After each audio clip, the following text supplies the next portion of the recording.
Olá, pessoal. Na nossa aula passada, nós falamos sobre responsabilidade moral e liderança. Nós falamos principalmente sobre o papel do líder e a importância do líder ter uma atitude que a gente chama de uma atitude ética. Ou seja, não importa o líder apenas conseguir resultado, mas ele deve conseguir resultado através de meios que a gente chama de meios éticos. Então, o líder, que nós chamamos de uma boa liderança, é alguém que obtém resultado utilizando os meios que sejam meios éticos. Então, os meios que você utiliza é o que diferenciam o bom líder do mau líder. Mas a gente precisa também falar sobre o contexto. Né?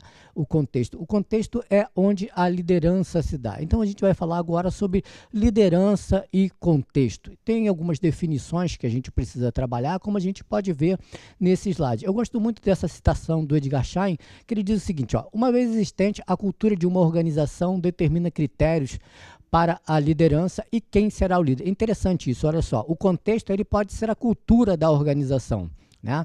Ele pode ser a cultura da organização. E o Schein, ele na verdade percebe o seguinte, ó, a cultura de uma organização determina critérios para a liderança. A cultura escolhe o líder.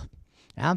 A cultura escolhe o líder. A cultura define quem será o líder. Por exemplo, empresas que a gente sabe que tem cultura forte, como por exemplo a Ambev, que é uma empresa de cultura forte, nós temos determinadas características dos líderes. São líderes focados em resultados, são líderes meritocráticos, etc. Se a gente sai, por exemplo, da Ambev e vai para uma outra organização com uma cultura diferenciada, nós vamos verificar que esses líderes eles terão características diferentes.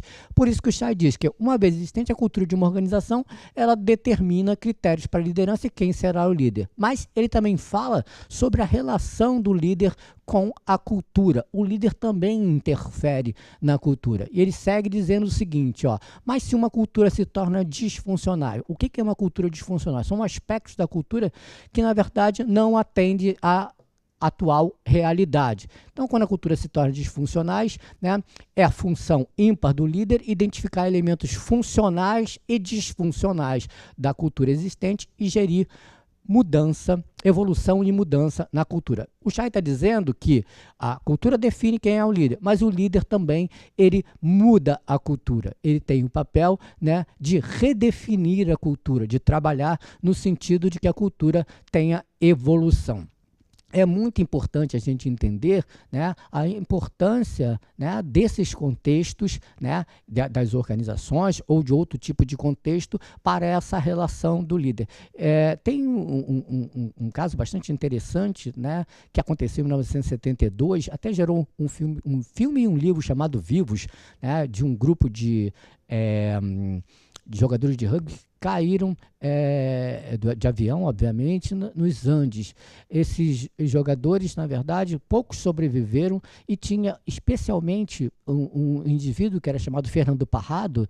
Esse indivíduo era considerado um de segunda linha. Ele tinha muito pouca importância dentro do grupo. Era uma pessoa completamente introvertida. Mas esse indivíduo, naquele contexto ali, ele teve um papel significativo no sentido de fazer com que as pessoas se salvassem, né? Ele liderou o grupo naquele contexto, que era um contexto completamente inóspito, contexto diferente do contexto onde ele estava acostumado, que era o time de rugby. Nesse momento, de uma certa forma, o contexto escolhe quem vai ser o líder. E o Parrado, ele tem um papel significativo. Eu estou tentando mostrar isso, como é que em determinados contextos a liderança ela vai emergir, né? Então é muito importante que a gente tenha noção da importância do contexto em relação a isso. Agora eu vou tentar mostrar para vocês, né, alguns líderes em seus contextos, né? Então a gente tem aqui 8 líderes, né? A gente até pode discutir, por exemplo, se você acha que todos eles são líderes ou não, mas a gente tem uma ideia de líderes em contextos diferenciados. A gente tem aqui o Steve Jobs, que é um líder revolucionário, um líder inovador, né? O Jack Welch, que é uma referência significativa na GE, tem uma importância significativa na GE, um cara que liderou o processo de desenvolvimento da GE durante muito tempo, né? A Malala né, que era uma menina, e era uma menina que queria estudar, e ela luta contra o Talibã, né, que tenta impedi-la de continuar estudando, né? Ela recebe um tiro no rosto, né, mas ela continua a luta dela, né, e principalmente a luta do processo de empoderamento da mulher e principalmente do direito das mulheres a estudar. Ela recebe até um prêmio Nobel em função dessa luta. O Martin Luther King, né, que é um líder dos direitos civis americano, tem uma importância significativa nos direitos civis americanos. Aqui embaixo a gente tem, né, a Luísa Trajano, que tem uma importância significativa no setor empresarial, uma pessoa preocupada com a gestão de pessoas, principalmente. A Madre Teresa de Calcutá, né, que é uma líder, né, dos direitos humanos, e era uma líder dos direitos humanos e dos pobres, tinha uma preocupação fundamental, né, com os menos privilegiados. O Bernardinho, que é um líder no esporte, ganhou tudo, né, e depois ganhou tudo de novo. E, finalmente, ali o Betinho, que era alguém que, no final da vida dele, ele continuava se preocupando, né, com os menos favorecidos, né. Repara o seguinte, 8 líderes que não têm muita semelhança entre eles, né? Então é interessante verificar isso, porque a gente, de uma certa forma, abandona um pouquinho aquela ideia de que os líderes são estabelecidos pelos seus traços, né? Eles têm traços completamente diferentes, mas não tenha dúvida que todos eles são líderes, mas lideram nos contextos onde eles, obviamente, veem significado. Aí eu posso fazer o seguinte: se eu pegar esses indivíduos e trocar, por exemplo, esses indivíduos de lugar. Se eu pegar a Madre Teresa de Calcutá e botar lá na GE, no lugar ali do grande líder, né, do grande líder da GE, do Jack Welch, provavelmente ela não vai obter resultado. A gente não sabe, porque ela não teve na GE, mas provavelmente ela não vai obter resultado.